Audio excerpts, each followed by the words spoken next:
இனிமே பயங்கரவாத செயலை நீங்க செஞ்சீங்கன்னா இந்தியாவுக்குள்ள அதை நாங்கள் போராக கன்சிடர் பண்ணுவோம், அதை நாங்கள் போராக தான் எடுத்துக்குவோம். போர் அப்படின்னு வந்தபோது என்ன பண்ண முடியுன்ற ட்ரைலரை இப்போ நம்ம காமிச்சிருக்கோம், படத்தை ஒன்றும் காமிக்கல.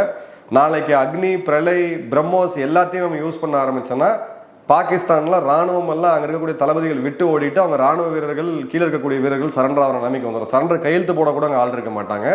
அதை ரொம்ப தெளிவாக இருக்கும். ஸோ இனிமேல் வரக்கூடிய காலங்களில் நம்ம டேர்ம்ஸில் தான் போகுது. மொத்த உலகம் இன்னைக்கு ஊடகங்கள் அது பெரிய லெவலில் பேசப்படுறது கிடையாது. எல்லா நாட்டோட மிலிட்ரி அப்சர்வர்ஸ் இந்தியாவோடைய மிசைல் டிஃபென்ஸ் சிஸ்டமை பிரமிச்சு போய் பார்க்குறாங்க. இஸ்ரேலுமே இங்கே வந்து இந்த மிலிட்ரி அப்சர்வர்ஸ் இந்த டோட்டலாக ஸ்டடி பண்ணுறாங்க. நமக்கு ரொம்ப நெருங்கிய நாடு. இஸ்ரேலுமே பல மாற்றங்களில் கொண்டு வராங்க.